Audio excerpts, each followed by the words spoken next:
Hello friends, आज हम बात करेंगे इंपॉर्टेंट और यूजफुल टॉपिक के बारे में। आज हम बात करेंगे कैंसर का कीमोथेरेपी जिन लोगों को मिल रहा है। कीमोथेरेपी का सबसे इंपॉर्टेंट साइड इफेक्ट जो होता है, जिसको कई बार लोग झेल नहीं पाते हैं, कई बार मेडिसिन से भी मैनेज नहीं हो पाता, वो है वॉमिटिंग। कई बार कीमोथेरेपी पर जो भी पेशेंट्स होते हैं उनको इतना ज़्यादा नौजिया वॉमिटिंग होता है कि दिन भर उनको अपना कोई भी काम या सब चीज़ों को मैनेज करना मुश्किल होने लगता है। कीमोथेरेपी इंड्यूस्ड वॉमिटिंग सबसे खराब फॉर्म्स ऑफ वॉमिटिंग माना जाता है। तो आज हम बात करेंगे कुछ टिप्स के बारे में जो वॉमिटिंग के साइड इफेक्ट से निकलने में आपकी थोड़ी सी मदद करेगा। वॉमिटिंग आपको पूरी तरह से ठीक हो जाएगा ऐसा तो नहीं क्लेम करूंगा, लेकिन आपको कुछ हद तक इससे मदद मिलेगी और दिन भर वो वॉमिटिंग का सेंसेशन आपका थोड़ा सा बेटर आपको लगेगा जब आपको कैंसर का कीमोथेरेपी अगर मिल रहा है तो। टॉपिक पर जाने से पहले जो लोग हमारे चैनल पर नए हैं उन्हें रिक्वेस्ट करूँगा कि चैनल को सब्सक्राइब करके हमें इंस्पायर और मोटिवेट करें।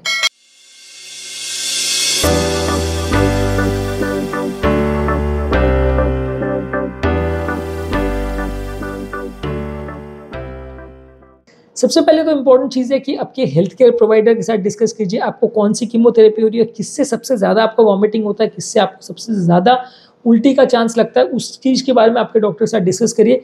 इससे क्या होगा कि आपको अगर कोई पर्टिकुलर दवा से प्रॉब्लम हो रही है या कोई पर्टिकुलर चीज़ों से प्रॉब्लम हो रही है तो वो आपकी हेल्प कर पाएंगे। वो दवा के बदले अगर कोई ऑल्टरनेटिव्स अवेलेबल है तो वो आपको दे पाएंगे। सेकेंडली, मेडिसिन से जितनी मदद हो सकती है वो आप ही कर सकते हैं, क्योंकि इसमें सिर्फ हेल्थ केयर और लाइफस्टाइल टिप्स के बेसिस पे आप पूरी वॉमिटिंग को कंट्रोल तो नहीं कर सकते, क्योंकि ये बहुत ज़्यादा सीवियर वॉमिटिंग लोगों को होती है। कई लोग को दिन भर में कई बार भी वॉमिटिंग होती है। तो आप उसमें मेडिसिन से जितनी मदद मिल सकती है वो अपने डॉक्टर के साथ ज़रूर डिस्कस करिए, क्योंकि वो आपकी सिम्टम्स को लगभग 60-70% तो एटलीस्ट कंट्रोल कर सकते हैं। अगर अच्छी पॉजिटिव वे में दवा आपको देते हैं, अच्छे डोजेज में दवा देते हैं, तो 78% तक आपको सिम्टम्स में रिलीफ मिल जाएगा। और साथ में अगर कोई स्पेसिफिक कारण है जिसकी वजह से आपको प्रॉब्लम ज़्यादा हो रही है, जिसकी वजह से आपको अनकंफर्टेबल लग रहा है, तो उससे भी निकलने में आपकी कुछ हद तक मदद हो जाएगी।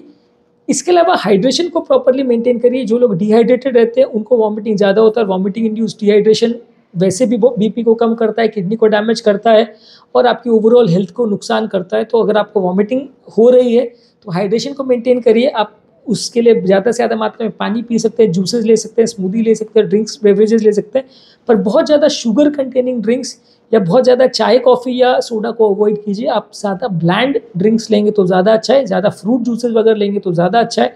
जितना ज़्यादा आप शुगर कंटेनिंग या कैफीन कंटेनिंग या अल्कोहल कंटेनिंग ड्रिंक्स लेंगे उतना आपके लिए नुकसानदायक है।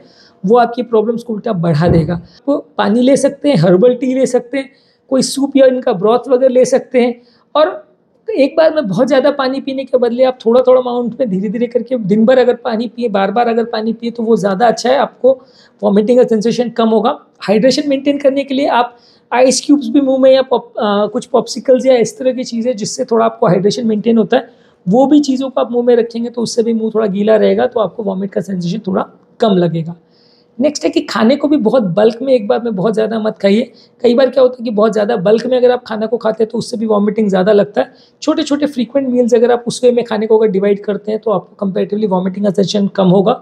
जितना ज़्यादा बल्क में भर भर के आप ठूस के खाना को एक बार में खाओगे उतना आपको अनकम्फर्टेबल लगेगा, उसको मैनेज करना मुश्किल होगा। इस तरह के फूड को चूज़ कीजिए जो डाइजेस्ट करना आपको ईजी हो, थोड़ा सादा खाना हो, ज़्यादा ऑयली स्पाइसी चीज़ें ना हो, और उसको थोड़ा थोड़ा करके मल्टीपल टाइम्स में आप खाएंगे तो आपका ज़्यादा अच्छा रहेगा। जितना ज़्यादा ऑयली स्पाइसी फूड लेंगे और जितना डिफिकल्ट टू डाइजेस्ट फूड लेंगे उतना आपको खाना खाने में मदद मिलेगा। जितना सिंपल फूड्स अगर आप लेंगे, इजीली डाइजेस्टेबल फूड्स लेंगे, उतना आपको कंपेरेटिवली अच्छा लगेगा, उतना आपको वॉमिटिंग कम होगा। तो खाना आप क्या चूज़ कर रहे हो उस पर भी थोड़ा फोकस करिए। ऐसा नहीं कि हमने कीमोथेरेपी लिया तो जो मन आया हमने खा लिया, तला तीखा खाया, जो भी खाया, तो फिर उसको रिलेटेड आपको सिम्टम्स थोड़े ज़्यादा होंगे, आपको प्रॉब्लम ज़्यादा होगी। और जितना आप खाने को एंजॉय नहीं कर पा रहे हो उससे ज़्यादा फिर आपको सिम्टम्स की वजह से फिर प्रॉब्लम होने लग जाएगी। तो क्या खाना आप खा रहे हो उसको भी थोड़ा सा प्रॉपरली सिलेक्ट और चूज़ करें तो अच्छा है। नेक्स्ट है एक्यूप्रेशर थेरेपी को यूज़ कर सकते हैं। एक्यूप्रेशर थेरेपी में स्पेसिफिक जगहों पे कुछ पिन्स और नीडल्स यूज़ करते हैं। ऑब्वियसली इसको आप घर पे प्रैक्टिस मत करिए, आपको स्पेसिफिक थेरेपिस्ट के पास ही जाना पड़ेगा। वो आपको सही नीडल्स सही तरह से यूज़ करना सिखाएंगे या बताएंगे या वो खुद यूज़ करेंगे, तो उससे आपको मदद मिलेगी। आप घर पे बैठ के उसको प्रैक्टिस करोगे, कहीं का कहीं कुछ कर दोगे तो फ़ायदा के बदले नुकसान होगा, इन्फेक्शन का चांस भी बढ़ जाएगा। तो एक्यूप्रेशर या एक्यूपंक्चर टेक्निक को आप यूज़ कर सकते हैं। एक्यूप्रेशर में क्या होता है कि आप वो चीज़ों पे प्रेशर पॉइंट्स को दबाते हैं, तो वो तो आप घर पे कर सकते हो एक्यूप्रेशर स्पेशलिस्ट के साथ मिलके। जो स्पेसिफिक प्रेशर पॉइंट्स होते हैं जो वो आपको सिखाएंगे, उसको आप प्रेस करोगे अलग अलग मूवमेंट्स में तो अच्छा लगेगा। और एक्यूपंक्चर में कुछ स्पेसिफिक पॉइंट्स नीडल्स इंसर्ट करते हैं। तो ये दोनों ही टेक्निक से थोड़ा आपको ये सब प्रॉब्लम्स में मदद मिलेगी। मेडिकेशन को बंद या मिस मत करिए। जो आपकी कैंसर वाली मेडिसिन है उसके बारे में भी डिस्कस करिए, और जो वॉमिटिंग स्पेसिफिक मेडिसिन है उनके बारे में भी डिस्कस करिए। उसको अपने हिसाब से बंद, मिस या मैनेज मत करिए, क्योंकि फिर आपको प्रॉब्लम्स ज़्यादा होगी और आपको उसको बाद में उस साइड इफेक्ट्स को मैनेज करना थोड़ा मुश्किल पड़ेगा। तो जो भी चीज़ के लिए जो डॉक्टर आपको मेडिसिन दे रहे हैं उसको प्रॉपरली वे में डिस्कस करके फॉलो करिए। और अगर कोई चेंजेस करने भी हैं तो वो डॉक्टर से डिस्कस करके ही कीजिए, अपने हिसाब से अपनी दवाइयों को बंद चालू मत करिए। नेक्स्ट है कि रिलैक्सेशन टेक्निक्स फॉलो करिए। योगा, मेडिटेशन या डीप ब्रीदिंग एक्सरसाइजेस कर सकते हैं, तो इससे भी आपका मन शांत रहेगा, और मन शांत रहेगा तो आपको कंपैरेटिवली वॉमिटिंग और इस तरह के सिम्टम्स थोड़े कम रहेंगे। तो थोड़ा मन को शांत रखेंगे, रिलैक्सेशन टेक्निक, मेडिटेशन, योगा वगैरह करेंगे तो वॉमिटिंग का प्रॉब्लम भी कुछ हद तक कम होगा। बॉडी के स्ट्रेस हार्मोन्स कुछ हद तक कम हो जाएंगे, तो इससे आपको अच्छा भी लगेगा, स्ट्रेस एंग्जाइटी भी कम होगा और वॉमिट भी कम होगा। नेक्स्ट पॉइंट टिप है कि डेली एक्सरसाइज कीजिए, मन को एक्टिव रखिए, दिन भर अपने आप को किसी काम में एंगेज रखिए। अगर आप खाली बैठ के अगर दिन में अगर आप परेशानी होते रहोगे या सोचते विचार करते रहोगे तो आपको सिम्टम्स या दवाओं के साइड इफेक्ट ज़्यादा महसूस होंगे। अगर आप अपने आप को किसी काम में एंगेज रखोगे, किसी एक्टिविटी में एंगेज करोगे, लोगों से बातचीत करते रहोगे, एक्सरसाइज करोगे, कुछ सेल्फ डेवलपमेंट की एक्टिविटीज़ करोगे, तो उससे आपका मन भी थोड़ा एंगेज रहेगा और आपको कंपैरेटिवली ये साइकोलॉजिकल जो प्रॉब्लम्स होती है वो भी कम होगा, और कंपैरेटिवली आप ये महसूस करेंगे कि वॉमिटिंग वर्क का प्रॉब्लम भी कुछ हद तक आपका कम हो जाएगा। नेक्स्ट है कि अरोमा थेरेपी यूज़ कीजिए। अरोमा थेरेपी में बेसिकली अलग अलग तरह के स्मेल्स है, जैसे कुछ इसेंशियल ऑयल्स हैं, जैसे कि जिंजर है, पेपरमेंट है। ये सारे स्मेल्स अगर आप कमरे में अलग अलग तरह के फ्रेग्रेंसेस आप कमरे वगैरह में भी रखते तो भी उससे आपका थोड़ा सा वॉमिट का सेंसेशन कम होगा। इस तरह के फ्रेग्रेंसेस को आप इनहेल भी करते हैं या उस तरह के इन्वायरमेंट में अगर आप रहते भी हैं तो भी थोड़ा सा आपको वॉमिटिंग में मदद मिलेगी। इसको कौन सा फ्रेग्रेंस आपको पर्टिकुलरली सूट करता है उसके हिसाब से आप ज़्यादा प्लान करें तो अच्छा है। हर एक फ्रेग्रेंस, हर एक का अरोमा हर एक व्यक्ति को सूट करेगा और अच्छा ही इफेक्ट होगा, ऐसा ज़रूरी नहीं है। जो भी व्यक्ति को प्रॉब्लम्स है उसके हिसाब से जो फ्रेग्रेंस आपको सूट करता है और जो अरोमा से आपको अच्छा लगता है उसको ट्राई करें तो ज़्यादा अच्छा है। नेक्स्ट है कि कोल्ड थेरेपी यूज़ करिए। कोल्ड थेरेपी में कुछ कोल्ड बैग्स या ठंडे पानी के या आइस के बैग्स आपके पेट वगैरह पे आप रख सकते हैं, तो इससे भी पेट का इन्फ्लेमेशन कम होगा और इससे भी वॉमिटिंग वगैरह का सेंसेशन थोड़ा कम होगा।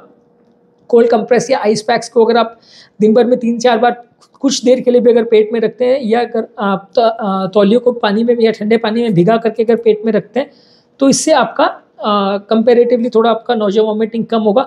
बहुत ज़्यादा ठंडा या बहुत ज़्यादा गर्म पानी मत यूज़ करिए, नहीं तो उससे स्किन में डैमेज या बर्न्स हो सकते हैं। तो उसको अप्रोप्रिएट टेम्परेचर पे रखिए, जितना आपकी बॉडी बर्दाश्त कर सकती है वैसे ही टाइम के लिए रखिए, नहीं तो वो स्किन बर्न्स हो जाएंगे और उसमें फिर आपकी प्रॉब्लम और ज़्यादा बढ़ जाएगी। इसके अलावा कुछ ऑल्टरनेटिव थेरेपीज़ है, जैसे कि मसाज थेरेपी है, एक्यूपंक्चर थेरेपी है। ये सारी चीज़ों में भी कुछ फ़ायदा आपको मिल सकता है, तो वो सारी चीज़ों का भी आप ट्राई कर सकते हैं। कैंसर पेशेंट में अगर वॉमिट वगैरह होता है तो कुछ स्पेसिफिक ऑयल से मसाज से भी दिखाया गया है कि वॉमिटिंग थोड़ा कम हो सकता है, तो वो भी आप चीज़ें ट्राई कर सकते हैं। पर ऑब्वियसली ये सारी चीज़ों में कुछ भी रैंडमली ट्राई मत कीजिए। कुछ स्पेशलिस्ट आपके पास हैं जो इस तरह का अगर क्लेम करते हैं या इस तरह के थेरेपी से किसी और को फ़ायदा मिला है तो फिर आप उसको फॉलो करिए। आप रैंडमली किसी के पास भी पहुँच जाएंगे तो आपको थोड़ा फ़ायदा होने के बदले नुकसान भी हो सकता है।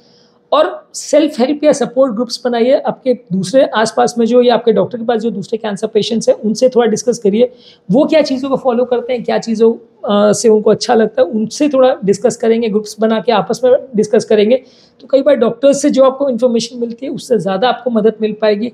आपको ज़्यादा डिप्रेशन और एंग्जाइटी भी कम होगा, क्योंकि उसमें ग्रुप में आपके जैसे ही बीमारी से पीड़ित लोग होंगे तो आपको ज़्यादा बेटर वे में गाइड कर पाएंगे और एक दूसरे के एक्सपीरियंसेस से आप सीख पाओगे कि इस तरह की प्रॉब्लम से आपको कैसे निजात पाना है, दवाओं के साइड इफेक्ट से दूसरे ने क्या किया जिससे उसको फ़ायदा मिला, वो आप कर सकते हो। ऑब्वियसली दूसरा अगर परेशान हो रहा है तो उस चीज़ को लेके तो आप उतना एंग्जाइटी आपको फील नहीं होगा। आपको लगेगा कि हाँ यार ये तो कॉमन प्रॉब्लम है, सबको ही हो रहा है, तो मुझे इसके लिए बहुत ज़्यादा विचार या चिंतित नहीं होना है, तो थोड़ा सा मन भी शांत रहेगा।